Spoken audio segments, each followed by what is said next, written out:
En esta sesión vamos a hablar acerca de Dios, de nuestro Dios Trino y la importancia que esta doctrina de la Trinidad tiene. Y vamos a ver también áreas que en teología se conocen como teología propia, es decir, hablar de Dios el Padre. Vamos a ver áreas como la cristología, hablar de Dios el Hijo, y la neumatología, hablar de Dios Espíritu Santo de manera individual. Así que va a estar muy interesante esta clase. Y por supuesto, vamos a empezar con los versículos clave. Ya sabes que estos pasajes clave no son todos los pasajes que hablan acerca de este tema, sino más bien los más representativos o los que podrían parecernos más emblemáticos o que a menudo se citan con mayor frecuencia o que quizás tienen alguna especie de dificultad. Así que vamos a los pasajes clave. El primero de estos pasajes está en Génesis capítulo 1, versículo 1. En el principio Dios creó los cielos y la tierra. Esta es una idea muy importante porque la Biblia no busca demostrar que Dios existe, simplemente asume la existencia de un Dios creador que puso orden a todo el universo con el poder de su palabra. Entonces dijo Dios, sea la luz y hubo luz. Esto es otra vez muy importante porque a partir de ahí nace toda la cosmovisión, es decir, la manera en la cual nosotros vemos el mundo. A partir de ahí nace nuestra manera de ver el mundo como cristianos, que hay un Dios y entonces vamos a descubrir cómo es ese Dios. Pero por supuesto, para hablar de Dios necesitamos preguntarnos, oye, ¿hay Dios? Y la Biblia no comienza respondiéndonos ese tipo de preguntas, sino más bien la Biblia comienza asumiendo que ya sabemos la respuesta. Sí, tú sabes que hay Dios. Dios creó los cielos y la tierra. Así que partimos de esa base, desde la base de saber que Dios existe y que es galardonador de los que le buscan, como dice Hebreos 11. Ahora, si tú quieres más información al respecto de la argumentación a favor de la existencia de Dios y algunos puntos en contra, puedes ir a nuestra clase Cómo defender tu fe, a nuestro curso Cómo defender tu fe y a la clase de preguntas sobre Dios o sobre Dios, algo así se llama. Así que puedes ir a checarla después de que veas esta clase. Ahora bien, para hablar de Dios, usualmente en la Biblia lo que se utiliza es algo llamado el nombre. Y esto lo vas a ver mucho, no solamente sobre Dios, sino también sobre las personas.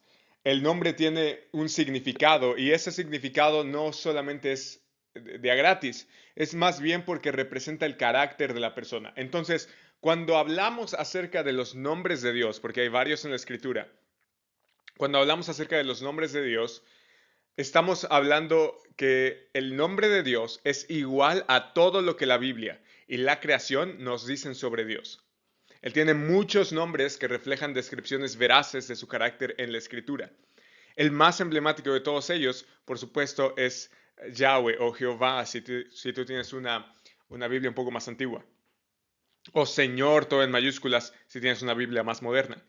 Éxodo 3:13 dice, entonces Moisés dijo a Dios. Recuerda que Moisés en esta parte de la escritura se encuentra con Dios en la zarza ardiente. Si voy a los israelitas y les digo, el Dios de sus padres me ha enviado a ustedes, tal vez me digan, ¿cuál es su nombre? En otras palabras, ¿qué Dios? ¿Qué les responderé? Pregunta Moisés. ¿Cómo es ese Dios? Es también la pregunta que está implícita aquí. Y dijo Dios a Moisés, yo soy el que soy. Y añadió, así dirás a los israelitas, yo soy, me ha enviado a ustedes. Dijo además Dios a Moisés, así dirás a los israelitas, Yahweh, que es la traducción de yo soy el que soy, solamente que sin las vocales. Acuérdate que en el idioma hebreo no hay una pronunciación de vocales, simplemente se quitan las vocales y se ponen puntuaciones tiempo después para recordar cuál es la pronunciación eh, concreta de esa palabra. Así que esto pasó con Yahweh, con el nombre de Dios. Por eso se escribe así y por eso vas a encontrar que aquí en la plataforma, en los versículos, nosotros ponemos estas 4 letras, el tetra de 4, gramatón de escritura. Entonces, la escritura de 4 letras es el nombre de Dios que significa yo soy el que soy. Y este nombre tiene que ver um, con que Dios simplemente es. Eh, Tiene que ver con su eternidad, porque Él no tiene principio ni fin, simplemente es.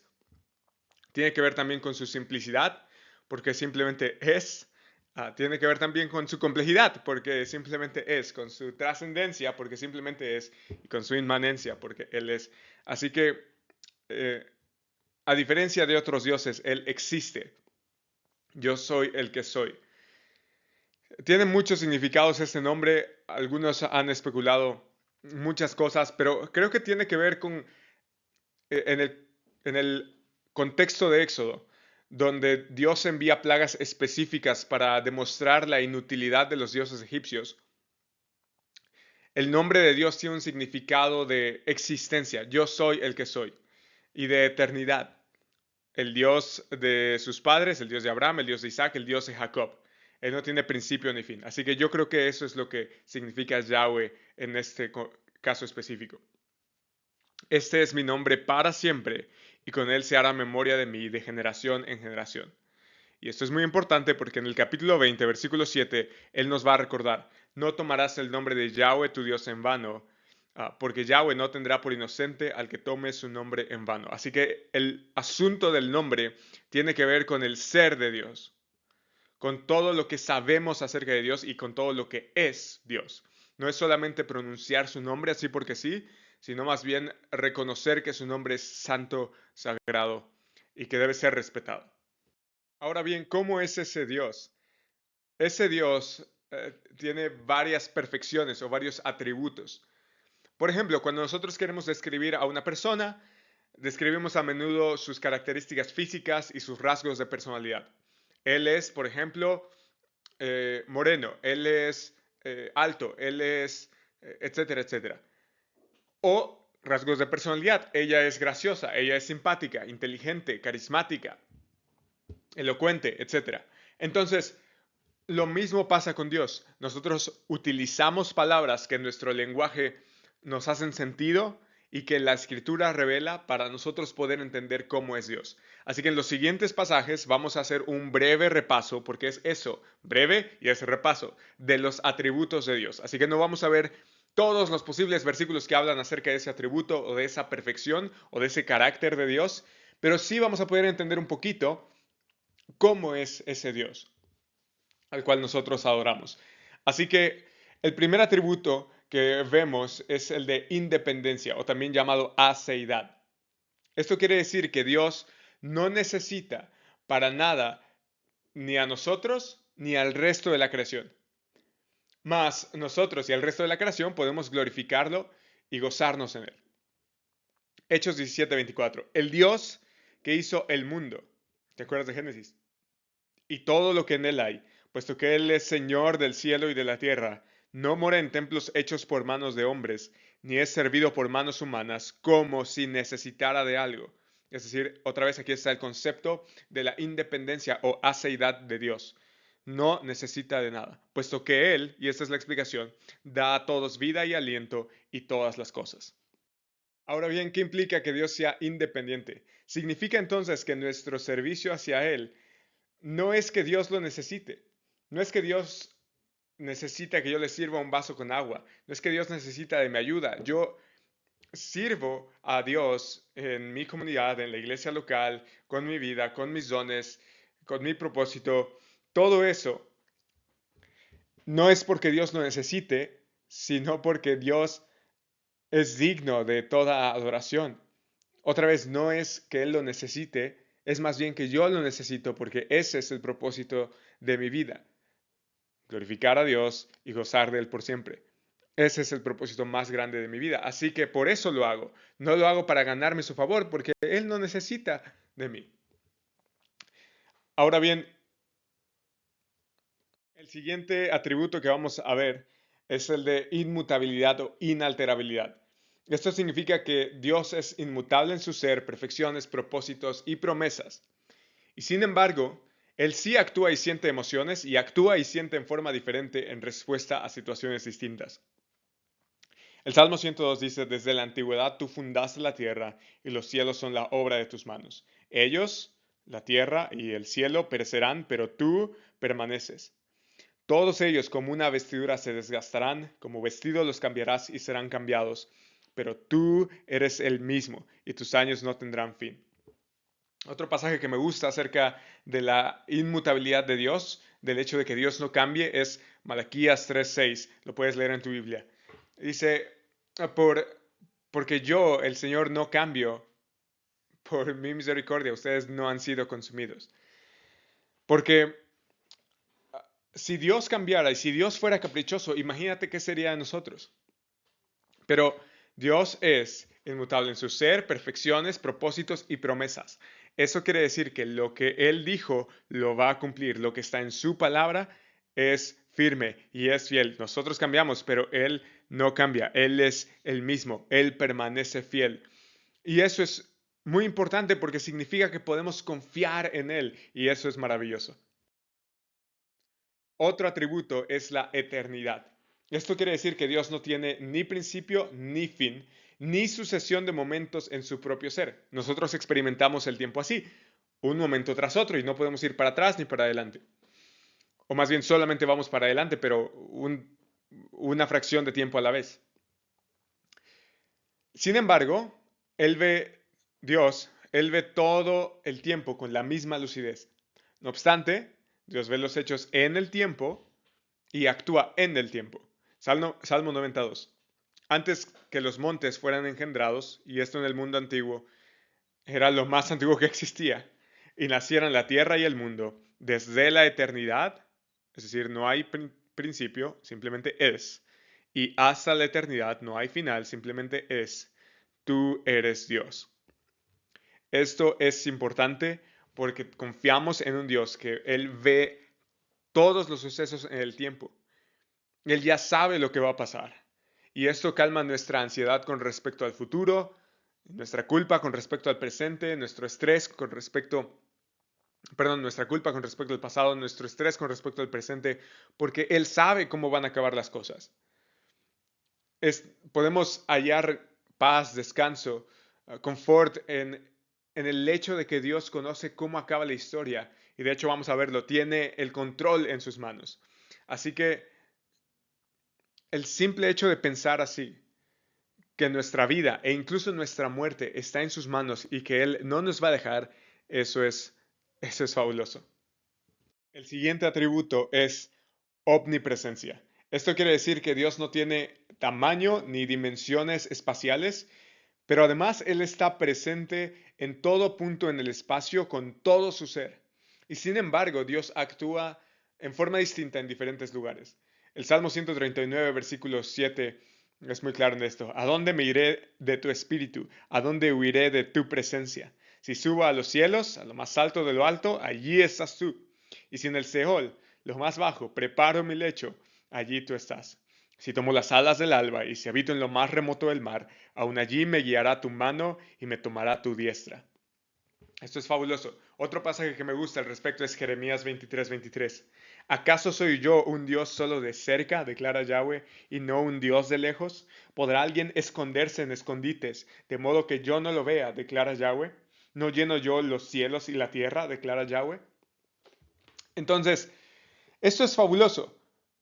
No hay un lugar en el universo donde Dios no esté. Claro, su presencia se muestra de maneras diferentes y Él actúa de maneras diferentes en distintos lugares, como vemos en la escritura, pero eso tiene dos implicaciones. Para los rectos de corazón, para los que le obedecen y guardan sus mandamientos, para los que creen en Él y confían verdaderamente en Él, ellos jamás van a estar solos. Recuerda las palabras de Jesús, yo estoy con ustedes todos los días hasta el fin del siglo. Pero para los malvados, para los injustos, para los impíos, para los pecadores, para los que no temen a Dios, esto significa que no hay ni un solo lugar donde Dios no los pueda ver. Y esto debería generar temor en ellos y una horrible expectación de juicio. Así que, para los que hacen lo bueno, ellos nunca se van a sentir solos. Debe provocar, la doctrina de la omnipresencia debe generar paz en sus corazones, pero para los malvados esto debe generar profundo miedo y temor. El siguiente atributo que vamos a ver es el de la omnisciencia. Esto significa que Dios se conoce plenamente a sí mismo y a todas las cosas reales y posibles, pasadas, presentes y futuras, en un acto simple y eterno. Él no necesita aprender cosas, él simplemente las sabe, a diferencia de nosotros que nuestro conocimiento lo hemos obtenido y nuestro cerebro, la manera en la que funciona es que va organizando patrones y creando conexiones entre cosas abstractas. Sí, básicamente crea relaciones entre pensamientos. Entonces, Dios no necesita eso, Dios simplemente sabe las cosas. Primera de Juan 3:20 nos dice que Dios es mayor que, que nuestro corazón y Él sabe todas las cosas. Ahora, ¿esto qué implica? Esto implica que Dios, si conoce todas las cosas reales y posibles, pasadas, presentes y futuras, entonces Él es digno de confianza. Él es digno de confianza porque si Él sabe todas las cosas reales y posibles, pasadas, presentes y futuras, entonces Él conoce las variables que nosotros no conocemos. Él sabe lo que va a pasar o lo que hubiera podido pasar o cómo pudieron haber sido las cosas. Y esto nos da una absoluta certeza de que Dios tiene buenos propósitos. Si Él sabe todas las cosas y como vamos a ver es bondadoso y todopoderoso, significa que las cosas pasan por una razón y esa razón, a pesar de que no nos haga sentido ahora en nuestro conocimiento limitado, debido a que no tenemos todas las variables que Dios ve, eso nos debe hacer confiar en Dios. Y hablando acerca de confiar en Dios, el siguiente atributo que vamos a ver es el de sabiduría. Romanos 16:27. Pablo dice al único y sabio Dios. Dios es tanto uno solo, único, como sabio. A Él sea la gloria para siempre. Otro pasaje que me gusta mucho es Daniel capítulo 2, versículo 20. Daniel dice, sea el nombre de Dios bendito por los siglos de los siglos, porque la sabiduría y el poder son de Él. Otras traducciones dicen provienen de Él. Otras traducciones dicen a Él pertenecen. ¿Qué significa eso? Que Dios sea sabio significa que Dios siempre escoge las mejores metas y los mejores medios para esas metas. La sabiduría es tanto una cualidad moral como intelectual. No solamente es que Dios sea inteligente y que lo conozca todo, es que además Dios hace lo que es correcto. Y esto debe darnos una enorme paz y tranquilidad, porque a pesar de que nosotros no veamos, como decíamos antes, todas las variables, ni conozcamos todas las cosas, a pesar de que nosotros a veces pensamos que pues el plan en el que estamos ahora no es el mejor plan, o que Dios debería, he escuchado decir esto a una persona, que Dios debería cambiar su plan, porque si este es el plan de Dios, entonces Dios debería cambiar su plan, porque las cosas no están saliendo como yo quiero.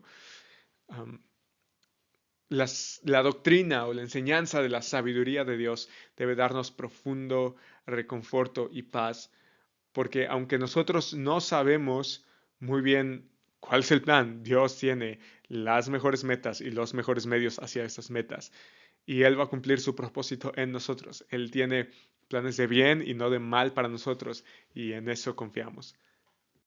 El siguiente atributo que vamos a ver, aunque podrían englobar muchos atributos, es el atributo del amor. Eso significa que Dios eternamente y con liberalidad da de sí mismo a otros. Juan, bueno, más bien primera de Juan capítulo 4 versículo 8 dice que el que no ama no conoce a Dios porque Dios es amor. Y decía yo que esto engloba muchos aspectos de los atributos de Dios o de las perfecciones de Dios, porque también podríamos hablar de su bondad, que significa que todo lo que Dios es y hace es digno de aprobación y Él es la norma final del bien. O podríamos hablar de su misericordia, que es la bondad de Dios hacia los que viven en aflicción. O podríamos hablar de su gracia, que es la bondad de Dios hacia los que solo merecen castigo. O podríamos hablar de la paciencia de Dios, que es la bondad de Dios al contener por un periodo de tiempo el castigo aplicable a los que pecan. Pero todos esos aspectos de la bondad y el amor de Dios, bondad, amor, misericordia, gracia, paciencia, estos cinco se engloban en la frase, yo creo, Dios es amor. Ahora, si Dios da de sí mismo y con liberalidad a otros, la expresión máxima, dice Juan, en la cual nosotros podríamos conocer ese amor es por medio de la cruz de Cristo. En esto se manifestó el amor de Dios en nosotros. Es decir, nosotros sabemos que Dios ama de esta manera, en que Dios ha enviado a su Hijo unigénito al mundo para que vivamos por medio de él. En esto consiste o conocemos el amor, no en que nosotros hayamos amado a Dios, sino que Él nos amó a nosotros y envió a su Hijo como propiciación por nuestros pecados. Y yo creo que esta es la prueba más grande del amor de Dios, en que nosotros, aun cuando todavía éramos pecadores, fuimos receptores de ese amor u objeto del amor de Dios, en que Dios envió a su Hijo unigénito para que vivamos por medio de él. Eso es fabuloso, no lo merecíamos. De hecho, ese es el punto del Evangelio. Y, y esta doctrina del amor de Dios debe hacernos correr hacia Dios, porque si Dios nos ama profundamente, de hecho superlativamente, es decir, como nadie, como nada, y de manera incondicional, como un padre ama a sus hijos, entonces debemos correr hacia Él, o podemos y debemos correr hacia Él, porque Él atiende nuestras necesidades. Y a lo mejor vamos a hablar de esto en en un par de slides, pero a lo mejor no tenemos una imagen tan viva de lo que es el amor por nuestra experiencia, o a lo mejor no vemos a Dios como Padre de una manera positiva porque tenemos malas experiencias con la paternidad, pero la definición del amor está en Dios, no en nuestras experiencias. Entonces piensa, como dice Pablo en Romanos 8:32, el que no negó ni a su propio Hijo, sino que le entregó por todos nosotros, incluidos tú y yo, ¿cómo no nos dará también junto con Él todas las cosas? Así que podemos correr a Él, porque Él tiene cuidado de nosotros. Como un padre, dice el salmista, se compadece de sus hijos, así el Señor se compadece por los que le temen. El siguiente atributo es la santidad de Dios, y esto implica dos cosas, trascendencia y pureza, pureza moral, desde luego. Cuando Dios es santo, hablamos de que Dios es trascendente, está apartado. Eso significa la palabra santo. La palabra santo significa apartado. Entonces, cuando hablamos de que Dios es apartado, estamos también hablando de que Él es apartado de su creación, en el sentido que es más grande que ella, y por tanto Dios está dedicado a buscar su gloria. Y también hablamos de que Dios está apartado del mal. Por eso nosotros decimos que Dios es un Dios santo en el sentido de apartado de la maldad, apartado de la vanidad, apartado de la maldad. Describimos y usamos el lenguaje de la santidad para hablar acerca de la pureza moral de Dios. Y una de las escenas más emblemáticas acerca de la santidad de Dios es Isaías 6:3, aunque también podríamos citar Apocalipsis 4:8, que es casi la misma escena, solamente que en visiones diferentes. Los ángeles dan voces uno a otro diciendo, Santo, Santo, Santo es el Señor de los ejércitos. Cuando algo en la Biblia se repite es que es muy importante, y aquí se repite 3 veces. Llena está toda la tierra de su gloria. Entonces, la idea de que haya gloria implica que Dios es apartado en el sentido de más alto que nosotros. Pero si tú sigues leyendo Isaías 6, te das cuenta de que Isaías dice, ay de mí, porque soy hombre de labios inmundo y en medio de un pueblo inmundo habito. Entonces, o de labios inmundos habito. Y la idea de Isaías es esa. Dios mismo es trascendente, pero también es puro moralmente.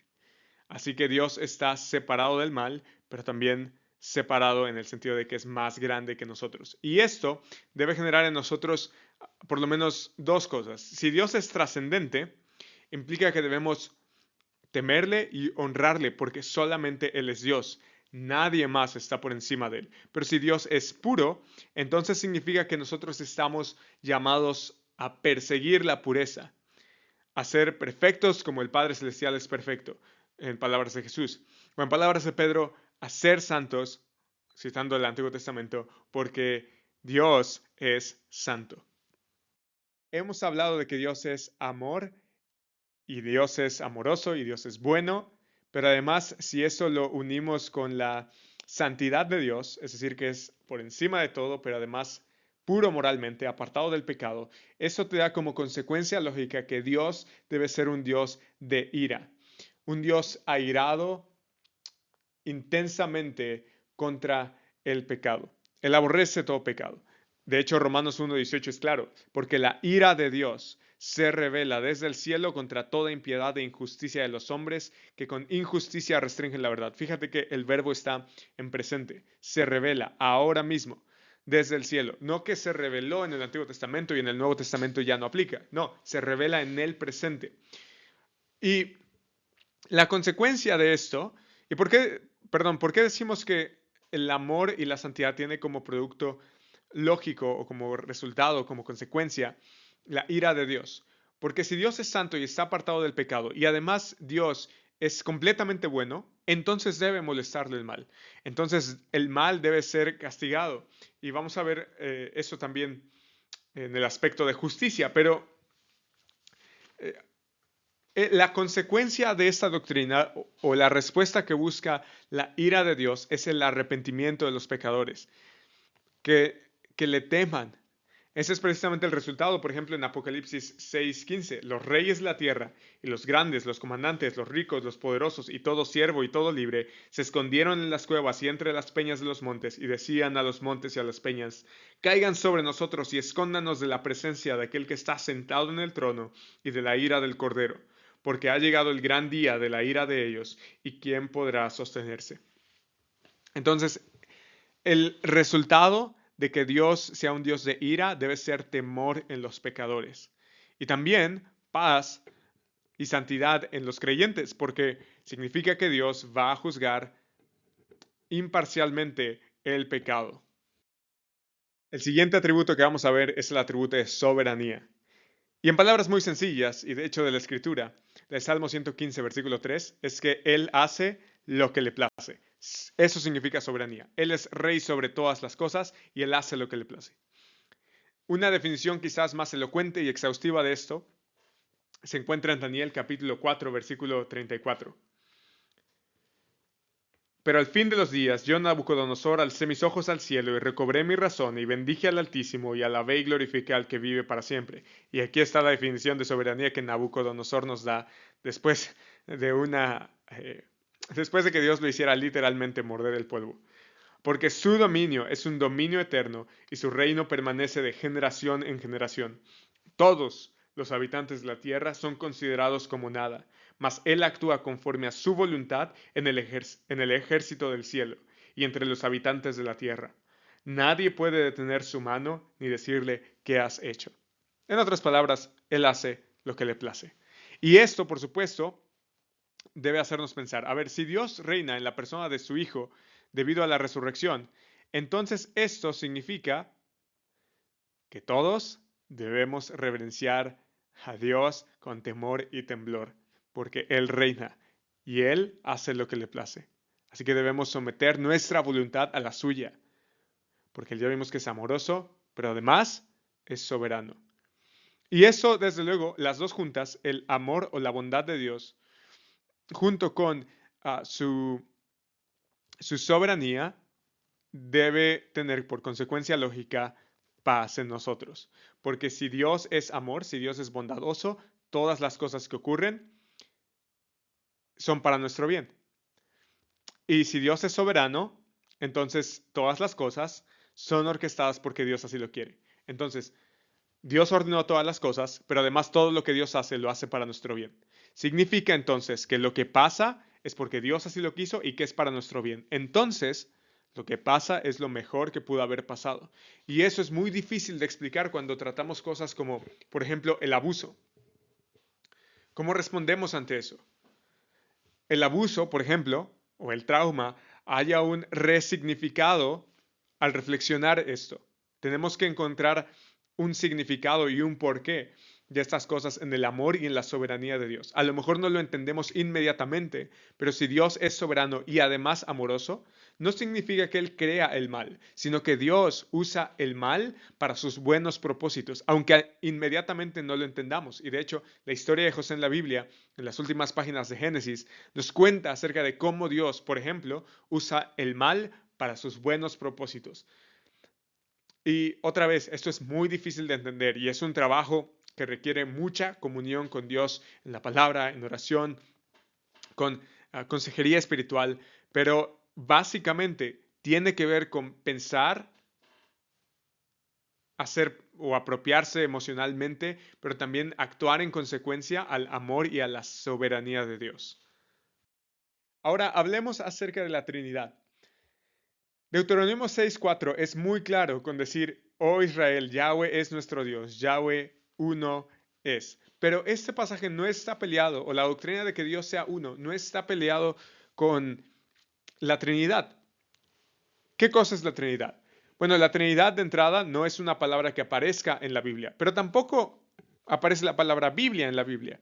Hay muchas palabras que no utilizamos, perdón, que no aparecen en la Biblia, que de todas maneras utilizamos para escribir conceptos de la Biblia. Esta palabra, lo que sí es que es, o este concepto más bien, es acuñado desde muy temprano en la historia de la iglesia. Vamos a verlo al final de esta clase.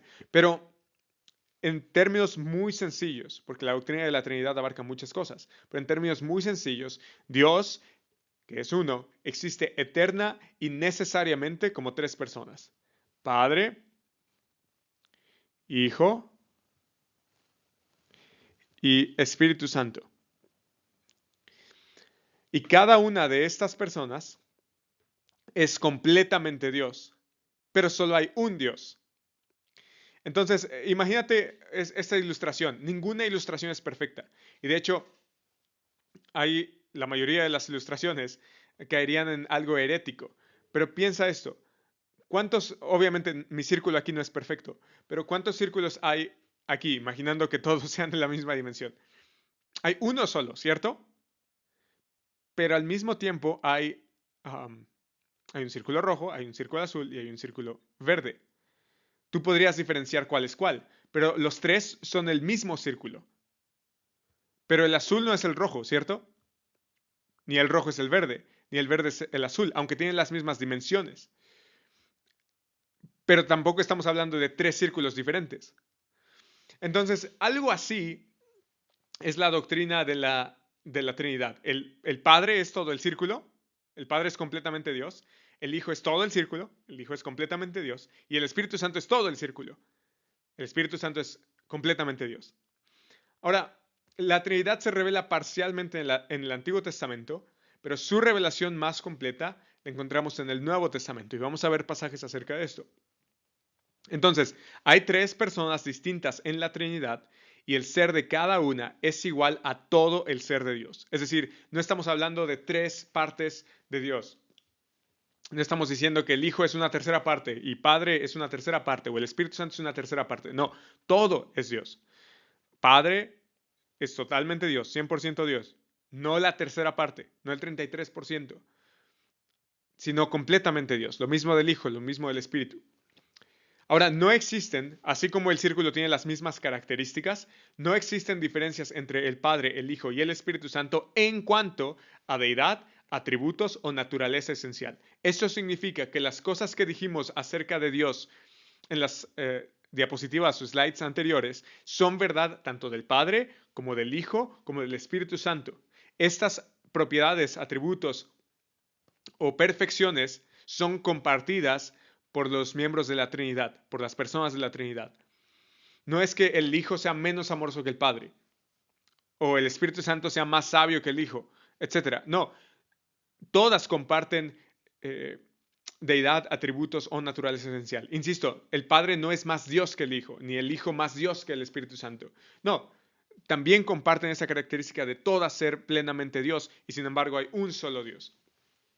Ahora, la doctrina, perdón, también hay que hablar de las distinciones. Las distinciones entre los miembros de la Trinidad se hallan en las formas en que siempre se han relacionado y seguirán haciéndolo entre sí y con la creación. Entonces, por eso, es un asunto así como difícil de entender. Vamos a platicar acerca de la doctrina de la Trinidad en contraste con otro tipo de conclusiones que las personas a veces podrían sacar de ciertos pasajes de las Escrituras. Pero mientras tanto, basta decir que Dios existe eterna y necesariamente como tres personas, Padre, Hijo y Espíritu Santo, y cada una de estas personas es completamente Dios, pero solo hay un Dios. Ahora bien, platicábamos acerca de que las principales distinciones entre los miembros de la Trinidad son en cuanto a su relación entre sí mismos y con la creación. Y particularmente en el caso de nuestra salvación, esto se hace evidente. Efesios capítulo 1, versículo 13 dice, bendito sea el Dios y Padre, estamos hablando del Padre entonces, de nuestro Señor Jesucristo, que nos ha bendecido, Él es la fuente de toda bendición, con toda bendición espiritual en los lugares celestiales en Cristo.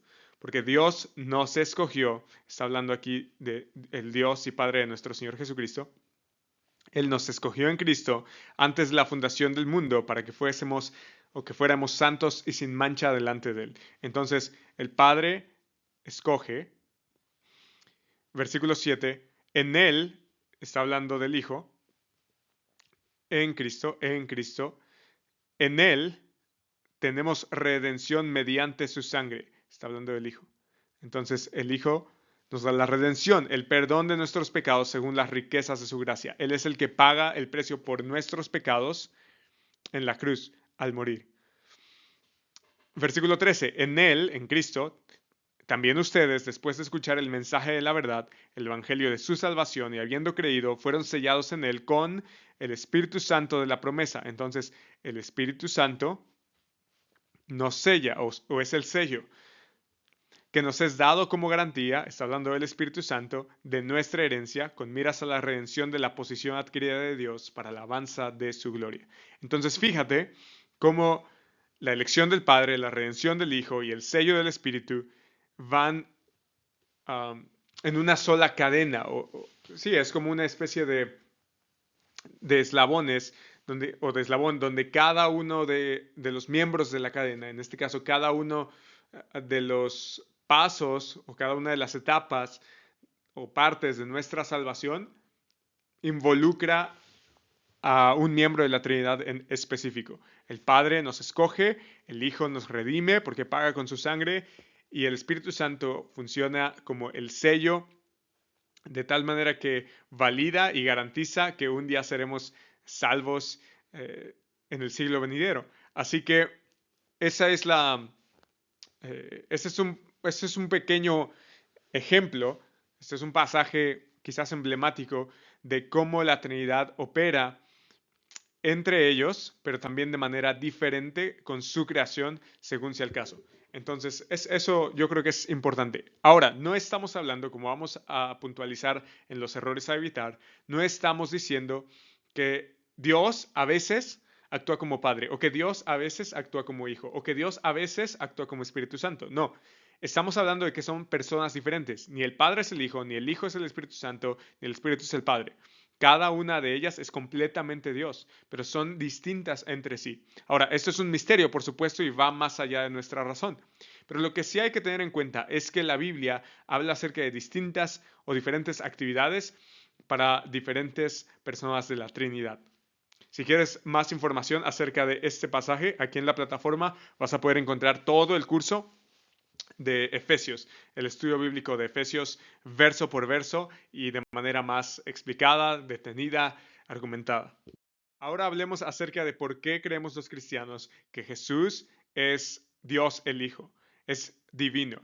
En el principio, dice Juan 1.1, y esto nos recuerda a Génesis 1.1. En el principio Dios creó los cielos y la tierra. En el principio, dice Juan, en ese mismo principio de Génesis, ya existía el verbo o la palabra. La palabra griega es logos y esta palabra se utilizaba para hablar de un principio rector que daba orden al universo al momento de la creación. Esa era la palabra que utilizaban los griegos.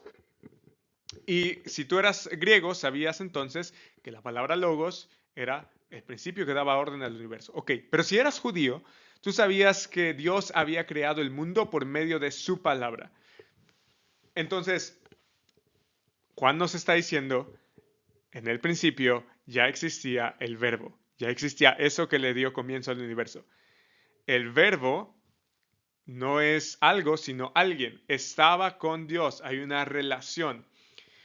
Y otra vez, tenemos un poco el asunto del misterio de la Trinidad aquí, porque hay una relación entre las personas de la Trinidad.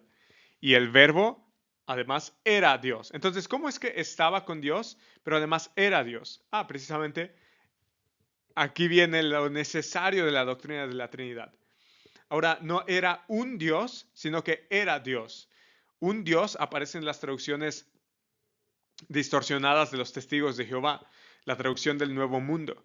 Pero esta traducción se salta una regla muy básica del griego y por eso traduce el verbo era un Dios. Pero no, en realidad la traducción correcta es el verbo era Dios. Que la traducción del Nuevo Mundo quiere hacer otra cosa para argumentar que Cristo es menos que Dios, eso es un tema diferente. Pero el verbo era Dios y eso es muy claro. En el versículo 14, Juan va a decir, y el verbo se hizo carne y habitó entre nosotros y vimos su gloria, gloria como la del unigénito del Padre, lleno de gracia y de verdad. Así que por eso los cristianos, no solamente por este pasaje es de los muchos que hay acerca de la doctrina de la Trinidad y particularmente acerca de la divinidad del Hijo, pero creo que es el más explícito y el que más puede ayudarnos a entender a la persona de Dios el Hijo en medio de los miembros de la Trinidad. Otro pasaje que habla de esto es Colosenses 1, versículo 15. Él es, hablando de Jesús, la imagen del Dios invisible. Es decir, si tú quisieras saber cómo es Dios, tienes que voltear a ver a Cristo, porque a Dios nadie le puede ver. Es lo que dice Juan 1.18. A Dios nadie le ha visto jamás, pero el unigénito Dios que está en el seno del Padre, Él le ha dado a conocer. Lo mismo dice Pablo en Colosenses. Él es la imagen del Dios invisible, el primogénito de toda la creación. Y algunos han dicho, como es el primogénito de toda la creación, Él es la primer cosa creada. Pero no, la idea de primogénito en la Biblia no solamente tiene que ver con el primero en algo, sino más bien con una prioridad antes de algo. Por ejemplo, cuando tú querías describir al hijo primogénito, no solamente estabas dando la idea de que era el primero, estabas dando también la idea de que él era el primero en cuanto a rango. Es decir, él estaba por encima de los demás hermanos. Y la idea aquí es esa. No es que él sea el primero de las cosas creadas, sino que más bien es el que tiene la prioridad por encima de toda cosa creada. Él es el primogénito de toda creación, porque en él, y él no puede ser la primera cosa creada por lo siguiente, porque en él fueron creadas todas las cosas, sin exclusión, todas, tanto en los cielos como en la tierra, visibles e invisibles, ya sean tronos o dominios o poderes o autoridades, todo ha sido creado por medio de él y para él. Y él es antes de todas las cosas, otra vez, ninguna exclusión. Y en él todas las cosas permanecen. Más claro, yo creo que no puede estar. Él es también la cabeza del cuerpo que es la iglesia. Él es el principio, el primogénito de entre los muertos, de nuevo esta idea de ser el primero, a fin de que Él tenga en todo la primicia, porque agradó al Padre que en Él habitara toda la plenitud. Y en el capítulo 2 Él va a decir toda la plenitud de la divinidad. Él es plenamente Dios. Ahora, en este pasaje también hay que destacar algo importante, y es que fíjate que Pablo en el versículo 16 dice, porque en Él fueron creadas todas las cosas, y comienza a describir esas todas las cosas, en los cielos como en la tierra, visibles e invisibles, ya sean tronos o dominios o poderes o autoridades. Y estas son palabras para hablar en tiempos de Pablo, en la cultura de Pablo, estas eran palabras para describir a seres espirituales. Entonces, los seres espirituales, los ángeles, los demonios, todos esos seres espirituales son seres creados. Creados como tú y como yo. Nosotros no nos creamos a nosotros mismos, Dios nos creó. De la misma manera con los ángeles. Entonces, los seres espirituales no son dignos de veneración o adoración sino que los seres espirituales son creación. Eso es lo que dice, por ejemplo, el ángel allá en el final de Apocalipsis. Juan quiere adorar al ángel y el ángel le dice, no, no, no, no, yo soy consiervo tuyo, también soy creación de Dios. Adora solamente a Dios. Entonces, fíjate que a Dios, perdón, a Cristo se le adora en el sentido de que Él es Dios. Porque si Él no fuera Dios, no deberíamos adorarle. Pero Él, sin embargo, exige adoración. Ante Él se dobla toda rodilla. Eso es precisamente lo que dice Pablo en Filipenses capítulo 2, versículo 6. Jesús, está hablando de Él, aunque existía en forma de Dios, no consideró el ser igual a Dios como algo a que aferrarse, sino que se despojó a sí mismo, tomando forma de siervo, haciéndose semejante a los hombres. Entonces él se hizo semejante a los hombres y hallándose en forma de hombre, se humilló él mismo, haciéndose obediente hasta la muerte y muerte de cruz. Entonces él murió en la cruz por nosotros, se encarnó y murió por nosotros. Por lo cual Dios también lo exaltó hasta lo sumo y le confirió el nombre que es sobre todo nombre, para que al nombre de Jesús se doble toda rodilla de los que están en el cielo y en la tierra y debajo de la tierra. Y aquí Pablo está haciendo una alusión, a Isaías capítulo 45, versículos 22 al 23, donde Dios dice, ante mí se doblará toda rodilla. Y Pablo está diciendo que ante Jesús se doblará toda rodilla. Y esta es la idea entonces, que Jesús es divino. Y de todas maneras, Él era igual a Dios, Él estaba en forma de Dios. Entonces, otra vez la divinidad del Hijo es muy clara. Y ante Él, toda lengua confesará que Jesucristo es Señor. Y esta palabra en griego es kurios o kyrios, que esta es la palabra que se utiliza para hablar de Dios en el Antiguo Testamento también. Él es Señor, Él es Adonai, Él es Kurios. Es la misma palabra, solamente que traducida en diferentes idiomas. En hebreo Adonai, en griego Kyrios y en español Señor. Entonces, toda lengua confiese que Jesucristo es Señor, un título que solamente se aplica a Dios, para gloria de Dios Padre. Ahora bien, habiendo establecido la divinidad del Hijo, hablemos del Espíritu Santo. Jesús les dice a sus discípulos, en vísperas de irse, el Consolador, el Espíritu Santo, a quien el Padre enviará en mi nombre, Él les enseñará todas las cosas y les recordará todo lo que les he dicho.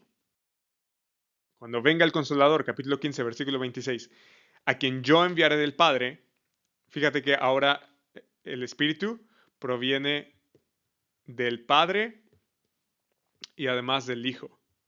Entonces ellos son los que envían al Espíritu Santo. El Espíritu de verdad que procede del Padre, Él dará testimonio de mí. Entonces la función primordial del Espíritu Santo es dar testimonio del Hijo. Pero además, versículo 8 del capítulo 16, dice, cuando Él venga, convencerá al mundo de pecado, de justicia y de juicio. Es decir, el hecho de que el Espíritu esté con nosotros los creyentes implica tres cosas. Número 1, pecado del mundo porque no creyeron en Jesús. Justicia, es justo que Jesús no esté.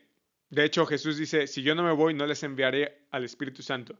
Entonces, nosotros tenemos al Espíritu Santo, eso implica que Él fue al Padre y ya no le vemos más. Y esto es justo porque el mundo le rechazó, por eso vino el Espíritu. Versículo 11, y de juicio, porque el príncipe de este mundo ha sido juzgado. Si el Espíritu ha venido, entonces significa que Jesús triunfó como rey victorioso sobre el poder del pecado y del mal. Cuando el Espíritu de verdad venga, dice Jesús, los guiará a toda la verdad. Porque, de nuevo, ese es el papel del Espíritu Santo, guiarnos a los creyentes a Jesús. El punto es que el Espíritu testifica acerca de Jesús, nos habla acerca de Él, porque no hablará de su propia cuenta, sino que hablará todo lo que oiga y les hará saber lo que ha de venir. Aquí va separado. Entonces, habiendo hablado un poquito acerca del Padre, del Hijo y del Espíritu Santo, ahora vamos a unir esta idea con Mateo 28, 19. Vayan pues y hagan discípulos de todas las naciones, bautizándolos en el nombre del Padre y del Hijo y del Espíritu Santo. Hay un solo nombre, y te acuerdas que hablábamos acerca del nombre al principio. Es todo lo que Dios es. Y aquí bautizamos en el nombre del Padre, del Hijo y del Espíritu Santo, porque los tres son el mismo Dios. El Padre es completamente Dios, el Hijo es completamente Dios, el Espíritu Santo es completamente Dios, pero ni el Padre es el Hijo, ni el Hijo es el Espíritu Santo, ni el Espíritu Santo es el Padre. Eso es muy importante. Entonces los cristianos creemos en un Dios trino, tanto así que bautizamos en el nombre del Padre, del Hijo y del Espíritu Santo, un solo Dios. Ahora bien, ¿qué obtenemos de todos estos pasajes? ¿Cuáles son esos principios fundamentales que hay que recordar?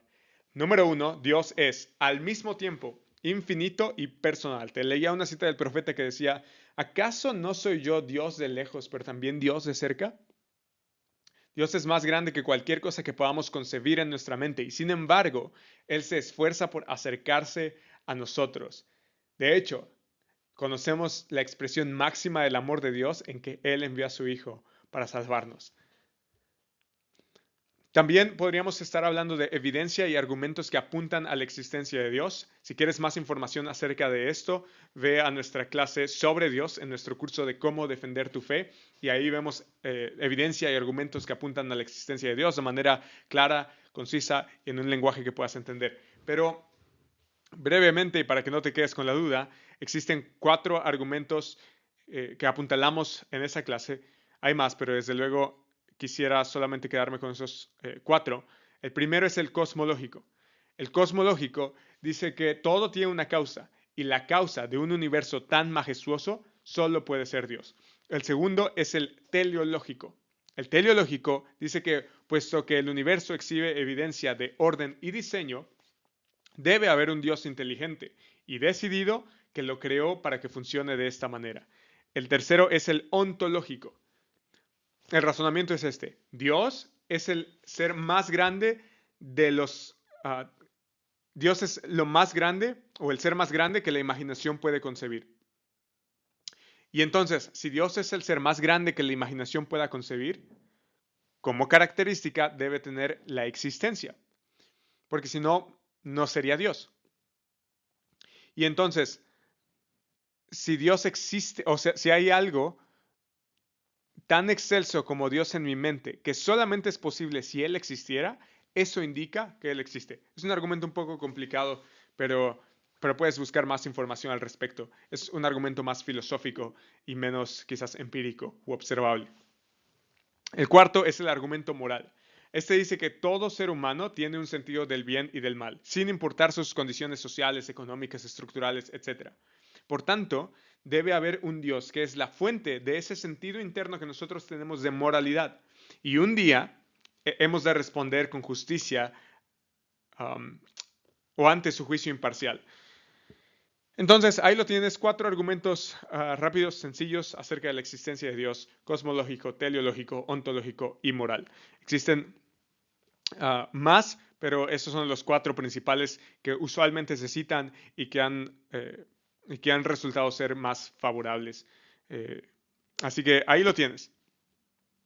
El siguiente punto o principio fundamental es que Jesús, el Mesías, Dios encarnado, es la revelación final de Dios. ¿Te acuerdas de lo que hablábamos en la clase anterior acerca de Hebreos? Dios, habiendo hablado hace mucho tiempo, en muchas ocasiones y de muchas maneras a los padres por los profetas, en estos últimos días nos ha hablado por su Hijo. Él es la revelación final de Dios.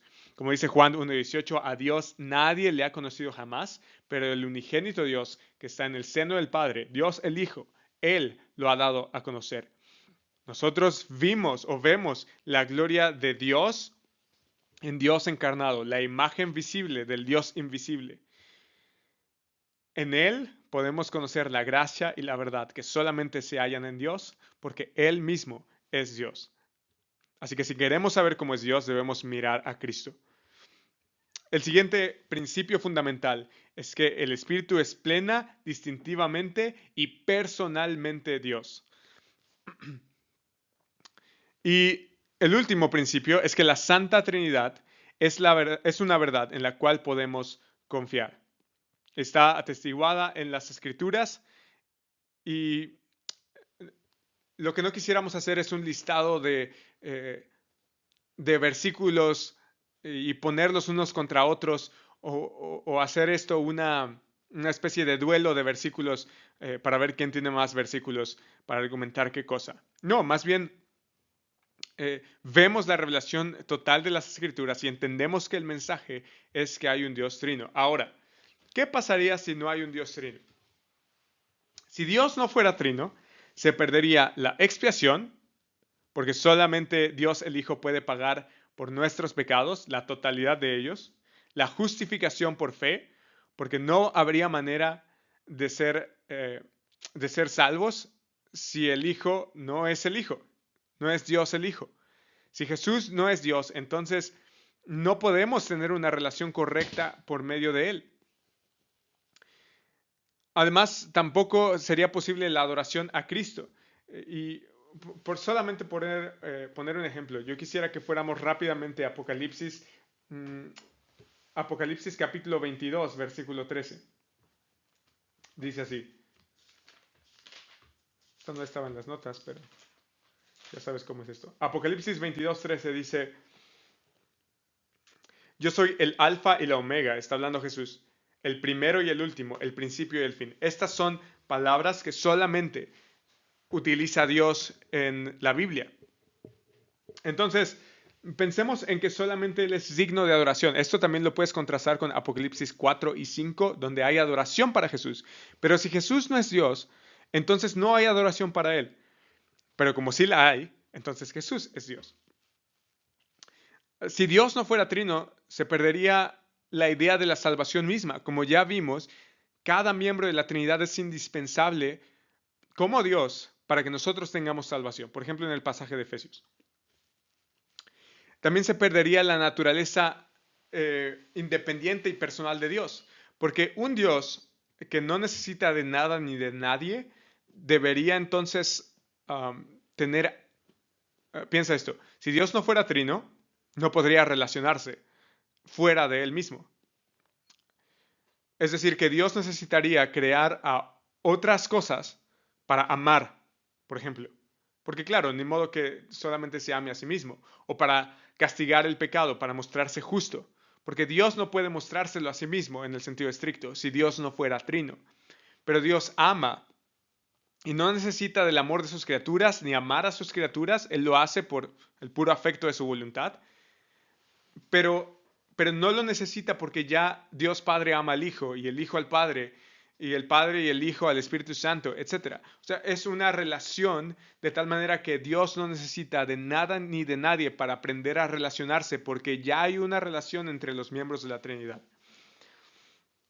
Y además es necesario para el orden del universo. Tú puedes ver nuestra primera clase en el curso Panorama de la Biblia, donde hablamos acerca de Dios, Padre, Hijo y Espíritu Santo en su papel de la creación.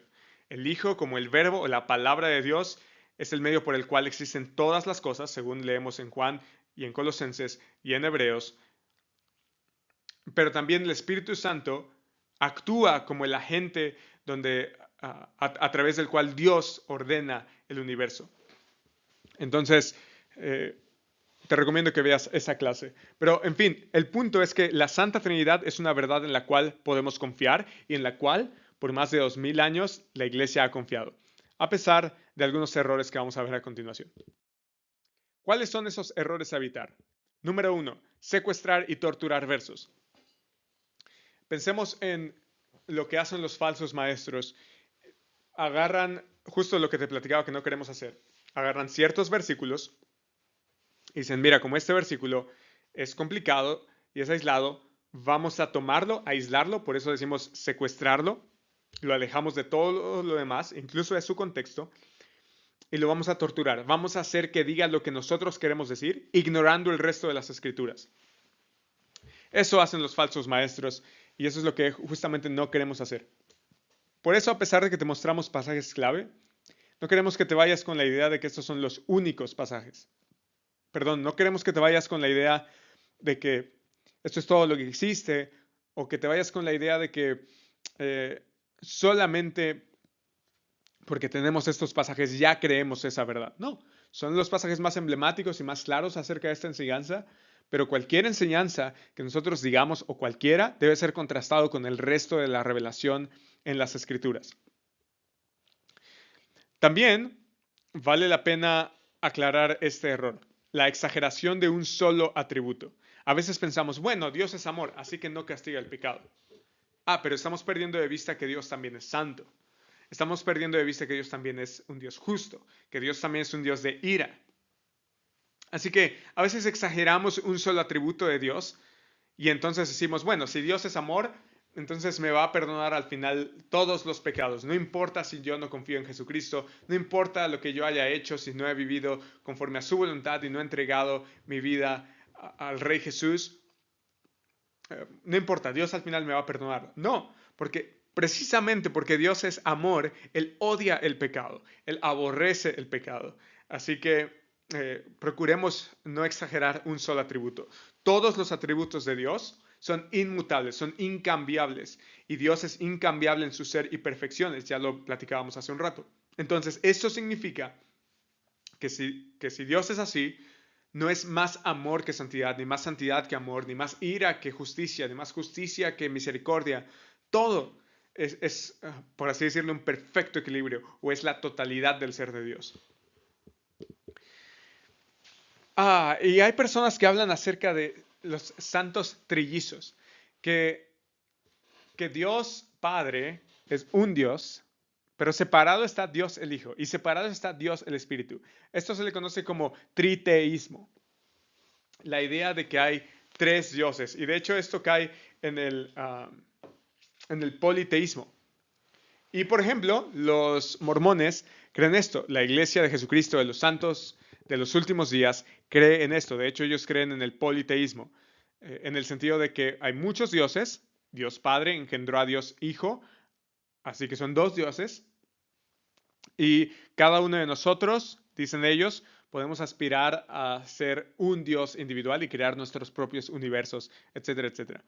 Entonces, esto no me lo contó nadie ni me lo dijo alguien. Esto está en sus escritos y además tú le puedes preguntar a cualquier misionero, como yo lo hice en algún momento, y ellos creen esto. Así que mucho cuidado con el triteísmo, que en realidad es politeísmo, la creencia en muchos dioses. No creemos en muchos dioses, no creemos en tres dioses, creemos en un solo Dios vivo y verdadero en tres personas. Ahora, hablando de las tres personas, uh, hay personas que dicen que hay una sola persona en Dios, pero tres nombres, lo que te platicaba del modalismo.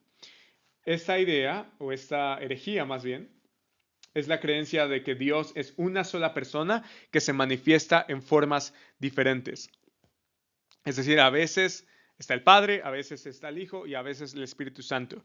Pero se trata de la misma persona, solamente que pues es como yo, que a veces me muestro como hijo para mis padres y como padre para mis hijos y como, um, no sé, ingeniero en mi trabajo y como predicador en la iglesia, etcétera, etcétera. Entonces es lo mismo. Pero Dios no es así. Dios es tres personas. Un solo Dios, tres personas. El Padre no es el Hijo disfrazado. El Hijo no es el Espíritu Santo disfrazado, etcétera. No es así. Algunos unicitarios, no particularmente, bueno, yo no quiero decir ninguna denominación porque luego nos confundimos, pero hay una denominación, una subdenominación eh, de unicitarios. Son pentecostales unicitarios. No todos los pentecostales piensan en el modalismo, así que si tú eres pentecostal y estás viendo esto no significa que tu iglesia niegue la Trinidad, pero hay un sector de los pentecostales que sí lo creen así, que niegan la Trinidad y creen en el modalismo. Hay una sola persona, nada más que de tres formas diferentes. Y esto se cae, por ejemplo, en pasajes donde vemos al Padre, al Hijo y al Espíritu Santo en la misma escena. Por ejemplo, en Mateo 3, el bautismo de Jesús. Otros errores, o otro error más bien, es Dios Junior y su pájaro mascota. Creer en el arrianismo o en el Híjole, está difícil. Para colmo, esta herejía está complicada de pronunciar. Subordinacionismo. Esta es la idea o la herejía que niega completamente la deidad del Hijo y del Espíritu Santo. Ahora, esta doctrina del arrianismo y del subordinacionismo tiene que ver otra vez con que Dios el Hijo es un Dios pero pequeño. No es tan Dios, es solamente una creación de Dios. Y el Espíritu Santo simplemente es un poder o una fuerza, pero no es Dios. Y el arrianismo es predicado por los testigos de Jehová. Ellos no creen que Jesús sea Dios el Hijo. Ellos creen que es solamente una creación más de Dios, la más excelsa de las creaciones de Dios, pero no es Dios. Pero ya vimos que eso se cae según la Escritura. Y vemos, ellos enseñan también que el Espíritu Santo es una fuerza o un poder, pero no es Dios. Y esto para cualquier judío de la época hubiera sido herejía, como en realidad corresponde que sea. Ahora, hay estos dos errores, el subordinacionismo y arrianismo, fueron condenados por Atanasio como herejías en el Concilio de Nicea en el 325 después de Cristo. Y ahí en ese concilio, se habló acerca de que Cristo tiene la misma naturaleza, en griego la homoousios, del Padre. Es de la misma naturaleza, no es menos que Dios Padre, es igual en divinidad a Dios Padre. Entonces, otra vez, este es un aspecto histórico de esa doctrina, de la cual vamos a platicar un poquito más adelante en esta misma clase. Errores cristológicos. El nestorianismo. Ahora, el nestorianismo enseña que hay dos personas en Cristo, una humana y una divina, pero esto no es cierto. Hay una persona con dos naturalezas, no dos personas. No existe el Jesús humano y el Jesús divino. Eso es ser nestoriano, es predicar el nestorianismo. Separar a Jesús como si fueran dos personas o hablar de Jesús como si fueran dos personas. De nuevo, yo he visto que algunas personas en internet hablan de que Jesús el hombre en su bautismo fue unido con Jesús divino. Y entonces ahí estaban coexistiendo dos personas. Pero no, es una persona con dos naturalezas. ¿Sabes cómo se llama además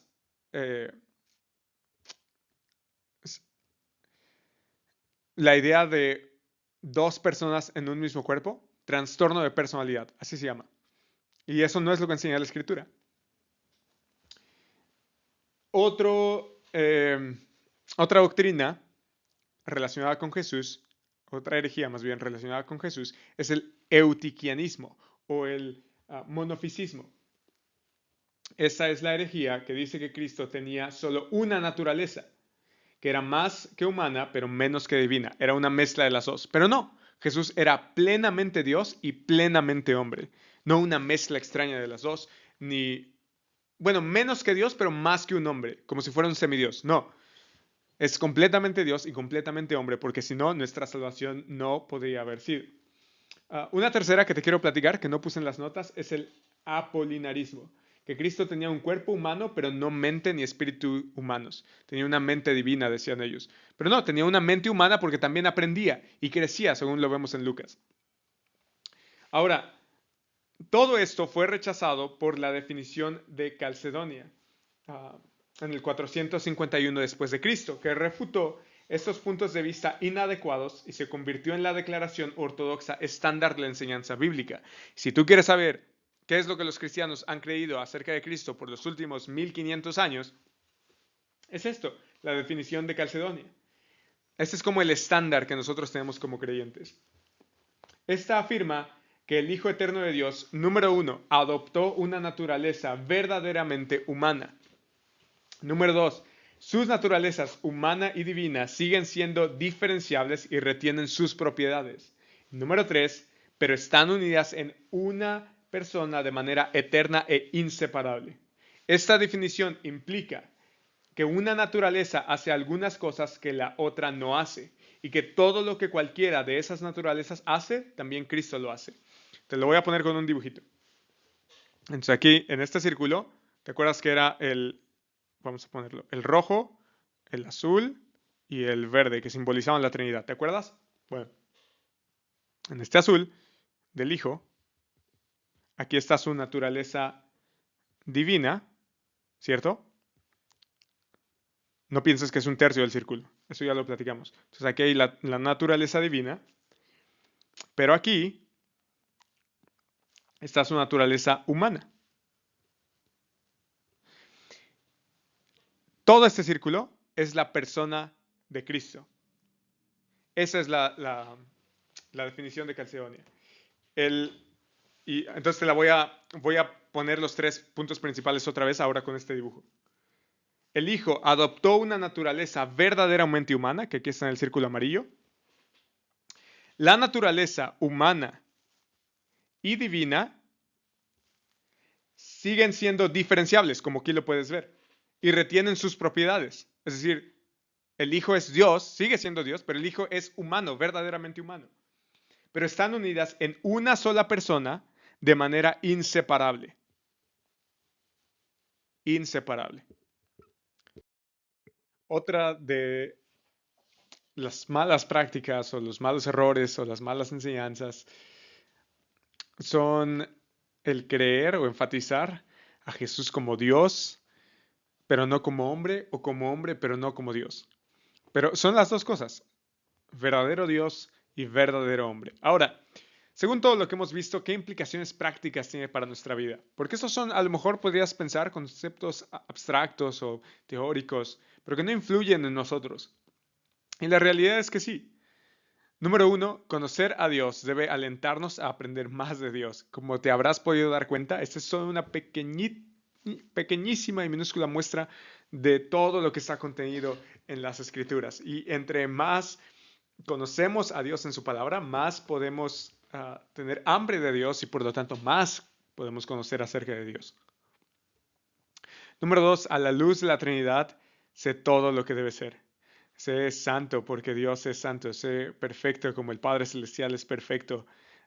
Debes amar a tu hermano porque Dios manifestó el amor al enviar a su Hijo, etcétera, etcétera, etcétera. Estamos llamados como hijos de luz a andar en la luz. Y si Dios es santo, si Dios se aira contra el pecado, también nosotros debemos hacerlo. Si Dios es bueno, debemos mostrar bondad unos con otros, etcétera, etcétera. También, como te platicaba hace un par de diapositivas, debemos aprender paternidad del Padre Perfecto. No se trata de imitar modelos de paternidad humanos, sino más bien aprender paternidad de aquel que nos ama perfectamente, incondicionalmente, pero que también nos corrige y nos instruye y nos alienta. Así que las imágenes de paternidad quizás rotas que tuviste en la infancia, esas no son la imagen del Padre Celestial. De nuevo, para aprender más acerca de paternidad del Padre Perfecto, debemos conocer su palabra. Este es un viaje que dura toda la vida. Pero esta es solamente una pequeña muestra, pero te quiero alentar eso, a que si para ti ver a Dios como Padre es algo negativo, no es por el hecho de que Dios sea Padre en sí mismo, sino por las experiencias que tú has tenido con la paternidad. Pero Dios corrige eso y Dios sana también eso. También nosotros debemos seguir a Jesús, quien es Señor, porque Él es Dios y es exaltado hasta lo sumo, pero también es nuestro hermano que nos entiende y que ha pasado por las mismas dificultades que nosotros. Hebreos 4 dice que no tenemos un sumo sacerdote que no se compadezca de nuestras necesidades, sino que uno que ha sido tentado en todo como nosotros, pero sin pecado. Por tanto, acerquémonos ante el trono de la gracia para obtener ayuda en el tiempo oportuno. Así que debemos seguir a Jesús, nuestro Señor y Maestro, verdadero Dios, así que Señor y verdadero hombre, de manera que Él nos entiende como nuestro hermano. Debemos confiar en el Espíritu Santo. Él nos guía a toda verdad. Él nos guía en los caminos de Dios. Él es la garantía de que Dios nos va a dar una herencia. Él es quien habla las palabras del Hijo y nos las recuerda constantemente y quien de hecho nos ayuda a interpretar la Escritura, porque fue inspirada por Él. Así que debemos confiar en su guía. Él es Dios. Como platicaba la clase pasada, nadie conoce los pensamientos de Dios, sino el Espíritu de Dios, como platicaba Pablo en 1 Corintios. Así que debemos confiar en el Espíritu Santo si hemos de depender de Dios. También hay que ser amable pero firme con los engañadores y con los engañados. Hay muchas falsas enseñanzas y muchos falsos maestros, decía Pablo, han salido por el mundo. Pero nosotros debemos confrontar la mentira hablando la verdad en amor. Y las dos cosas son ciertas. Hablar la verdad, porque queremos corregir los malos entendidos o las malas enseñanzas, pero también en amor. Reconociendo que no estamos haciendo proyectos de la gente, sino que estamos ganando almas. O Dios está ganando almas por medio de la predicación del Evangelio. Y no se trata de quién tiene más argumentos, o los mejores, o los más elocuentes. Se trata de la verdad revelada en las Escrituras por Dios. De eso dependen nuestras vidas, nuestra salvación, el porvenir y el presente. Así que debemos ser amables, amorosos con los engañadores y pero sobre todo con los engañados. Muchas personas van, por ejemplo, al mormonismo, a los testigos de Jehová, con buenas intenciones, pensando que esa es la verdad y tienen una capacidad brutal para adoctrinar a la gente. Pero esa no es la verdad. Sin embargo, viven sinceramente engañados. Ahora bien, ¿esto significa que vamos a darles de bibliazos? No. El cristianismo no es a martillazos. Más bien, debemos guiarlos a la verdad como, como nos gustaría que a nosotros nos guiaran a la verdad, con amor. La mayoría de las personas que viven en herejías no es por mala leche, por mala onda, porque son malvados. No es por maldad, sino que muchas veces es por ignorancia, porque así les han enseñado, porque así han sido entrenados. Pero la mayoría de las personas están ahí porque tienen un hambre de Dios, un hambre de conocerle más. Así que seamos amables pero firmes con los engañadores y con los engañados. Y por supuesto, la implicación quizás más obvia, adorar y glorificar al Dios Trino. Dios Padre, Dios Hijo y Dios Espíritu Santo son dignos de nuestra adoración y glorificación. Ahora echemos un vistazo a la historia de la iglesia. Lo que vamos a platicar aquí es a veces hasta muy denso. A lo mejor ya lo experimentaste en la clase pasada, pero no te preocupes. Yo quiero más bien que esto sea eso, un vistazo para que te intereses más, para que leas más, para que investigues más, para que después vayas a nuestro curso, si ya lo desbloqueaste, de historia de la iglesia, para que lo veas y puedas entender un poquito mejor lo que estamos hablando, pero no te preocupes si no cachas todo, si algunos nombres no te parecen tan familiares, si algunos conceptos te parecen complicados. Es simplemente eso, un vistazo, una pincelada para que después vayas y te introduzcas un poco más profundamente. Periodo patrístico, que acuérdate que es del 100 al 500. La regla de fe trinitaria, es decir, la creencia en un Dios trino, y la forma bautismal utilizadas como estándar para la instrucción ortodoxa. Es decir, esto que platicamos de un solo Dios, pero en tres personas, y bautizar en el nombre del Padre, del Hijo y del Espíritu Santo, esto ya está vigente en este periodo temprano de la Iglesia. Segundo aspecto, la muerte y resurrección del Dios hombre son fundamentales para la teología de la Iglesia. Eso es importante porque es el Evangelio, precisamente, como vemos precisamente en nuestro curso acerca del Evangelio, donde analizamos los pasajes más emblemáticos del Evangelio en la Biblia. Así que la muerte y la resurrección de Dios, el Hijo encarnado, son vitales para nuestra creencia como cristianos ya desde los primeros años de la Iglesia. Siguiente punto. Tertuliano, un teólogo por ahí del año 200, utiliza por primera vez las fórmulas técnicas de las que estábamos hablando en las diapositivas anteriores. Una naturaleza, tres personas, en el caso de la Trinidad. Pero para el caso de Cristo, dos naturalezas, una persona. Tertuliano fue el primero en introducir esta terminología muy técnica, pero también muy sencilla para hablar de la Trinidad y de Cristo. Fíjate que ya en el 200, o sea, esto es muy temprano. Número 3. Cuatro. Los líderes de la Iglesia defendieron las enseñanzas ortodoxas sobre la Trinidad y Cristo contra el docetismo del año 90 al 200, el gnosticismo del año 100 al 500, el adopcionismo, del cual ya hablamos, del 100 al 300, es decir, que el Hijo fue adoptado simplemente del Padre al momento, por ejemplo, de su bautismo, pero después fue dejado al momento de la cruz. El modalismo del 200 al 300, que acuérdate que es la idea de uh, una persona, pero tres nombres diferentes o tres máscaras diferentes. El arrianismo, que acuérdate que es decir que el Hijo es un Dios chiquito o inferior o la primera creación. El apolinarismo, que aquí lo tengo anotado para que no se me olvide.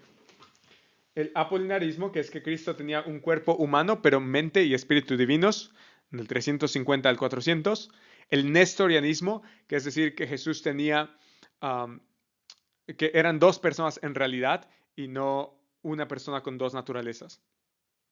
Y el eutiquianismo o el monofisismo, que esto era que Cristo tenía una sola naturaleza, pero que era una mezcla un poquito menos divina que Dios, pero más humana que nosotros. Entonces, esa mezcla de naturalezas fue debatida en el 430 al 500. Entonces, fíjate que todas estas herejías que hoy en día seguimos viendo en TikTok y en Internet y en otras enseñanzas, todas esas doctrinas en realidad son antiguas, son antiguas. Llevan más de 1500 años existiendo. Así que no hay nada nuevo bajo el sol, como dice Salomón. Ahora, hay 4 concilios importantísimos para la historia de la Iglesia. Concilio de Nicea, en el 325, de Constantinopla, en el 381, el de Éfeso, en el 431, y el de Calcedonia, en el 451. Y estos proporcionan una aclaración trinitaria. Esto es importante, repito, si quieres saber más acerca de esto, vamos a tener un curso que vas a poder desbloquear conforme pasen los días aquí en la plataforma, un curso acerca de historia de la iglesia donde explicamos cada uno de estos concilios y su importancia para la iglesia de manera, ya sabes, clara, concisa y en un lenguaje contemporáneo. Pero también te voy a poner aquí abajo en la descripción de las clases o seguramente en otro módulo como un extra estos concilios de manera que tú puedas leerlos en sus partes pues más emblemáticas o a veces en su totalidad de manera que tú entiendas por qué fueron tan importantes y qué era lo que proponían y cuál era el contexto básico para que lo cheques. Así que eso va a estar como un bonus aquí dentro de la plataforma en esta misma, seguramente lo vas a ver inmediatamente que entres a este video. Ahora vamos al periodo medieval del 500 al 1500. Los concilios de Constantinopla II, porque hubo una parte 2, y Constantinopla III, porque hubo una parte 3, aplican las definiciones doctrinales de los primeros 4 concilios a los nuevos desafíos que la historia experimentaba en ese entonces. El concilio de Nicea II declara ortodoxa, entre comillas, la creación de imágenes de Cristo y los santos. Fíjate que es hasta el 767, casi 1000 años después de Cristo, que hay imágenes de Cristo y de los santos. Esto, por supuesto, en el periodo medieval. Aspecto número 3. Las iglesias católica romana y ortodoxa oriental se dividieron por la adición del Papa del Filoque al credo niceno constantinopolitano de 1054. Básicamente, esta fecha tiene que ver con la ruptura de la Iglesia Católica Romana y Ortodoxa Oriental. De nuevo, esto lo vemos en el curso de Historia de la Iglesia, pero lo importante aquí es que se dividieron. Anselmo de Canterbury articula su argumento ontológico para la existencia de Dios, de la cual ya te había platicado, y sus intentos de demostrar la necesidad de la encarnación basándose únicamente en la razón en Cur Deus Homo, que es su obra, la obra de Anselmo de Canterbury. Que insisto, propone el argumento cosmológico que te había platicado. Y este argumento data del 1100 después de Cristo. Y hablando acerca de apologética o de la defensa de la fe, Santo Tomás de Aquino defiende la existencia de Dios basándose en la naturaleza observable. Esto por ahí del 1200. Así que vemos que en el periodo medieval hay un interés creciente por defender la existencia de Dios en medio de de otras corrientes de pensamiento que ya estaban empezando a acercarse. Ahora vayamos al periodo protestante del 1500 al 1700. Primer aspecto, los principales reformadores protestantes reafirman las doctrinas de la Trinidad, la deidad, humanidad de Cristo y la personalidad del Espíritu Santo. Es decir, los protestantes, al igual que los católicos y los ortodoxos, estos tres grandes grupos del cristianismo creen en la Trinidad. Por eso decimos que la Trinidad y el credo apostólico es lo que une a estas tres grandes ramas del cristianismo. Y las tres, al afirmar la Trinidad y el credo apostólico, que básicamente es decir que afirmas la ortodoxia cristiana y las enseñanzas de las Escrituras, por eso estas tres consideramos que tienen una teología ortodoxa, porque es la teología que ha venido siendo enseñada por los apóstoles desde la partida de Cristo hasta hoy. Aspecto número 2. Es decir, los protestantes no son herejes, incluso para los católicos, en el aspecto trinitario. Segundo aspecto. Muchas confesiones protestantes afirman la autoridad doctrinal de los primeros 4 concilios ecuménicos.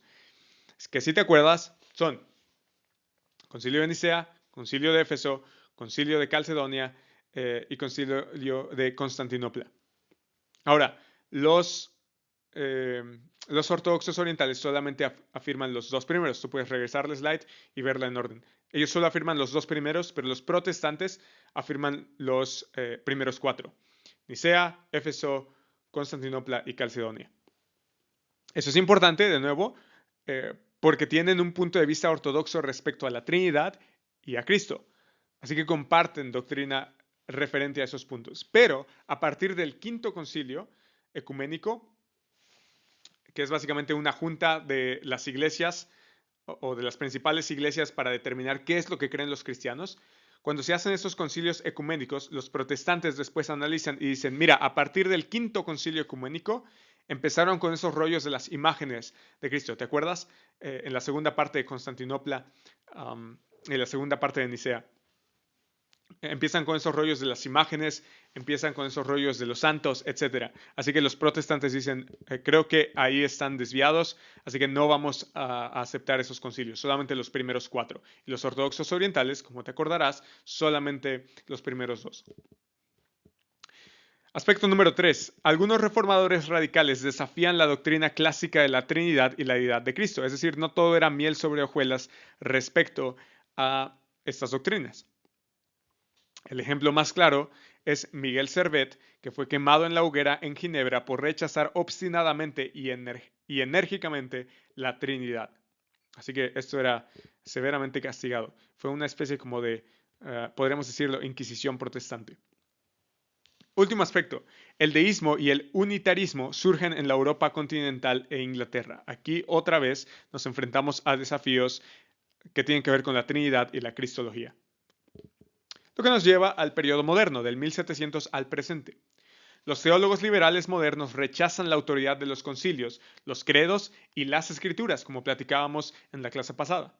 Y entonces, cuando niegas los concilios, los credos y hasta las escrituras, rechazas también las doctrinas ortodoxas clásicas de la Trinidad, la deidad y la humanidad de Cristo, el nacimiento virginal y otras enseñanzas que antes de este tiempo se consideraban fundamentales. Como te repito, los 3 grandes grupos del cristianismo, católico romano, ortodoxo oriental y protestante, estos 3 grupos afirmaban Trinidad, deidad y humanidad de Cristo, nacimiento virginal, entre otras enseñanzas. Pero a partir del 1700 en adelante, teólogos liberales empiezan a negar la tradición y las escrituras. Segundo aspecto, llegan alternativas al teísmo trinitario ortodoxo clásico, incluyendo el deísmo, el unitarismo, el panenteísmo, el panteísmo y finalmente el agnosticismo y el ateísmo. Esto ocurre en un periodo de 200 años. Si quieres saber más acerca de esto, puedes ver nuestra clase sobre otros dioses. Es una clase bonus en cómo defender tu fe en ese curso. Las puedes encontrar y su contraste con lo que revelan las escrituras.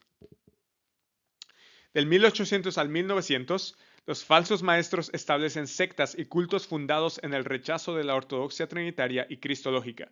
De aquí nacen, como te decía, los mormones o la Iglesia de Jesucristo de los Santos de los Últimos Días y los testigos de Jehová, por ejemplo. Pero también los pentecostales unicitarios. Ahora, en contraparte, el fundamentalismo responde al liberalismo enfatizando los fundamentos. Y en este documento donde dicen, mira, esto es lo que creemos, por eso se llaman los fundamentalistas, porque vuelven a los fundamentos de la fe.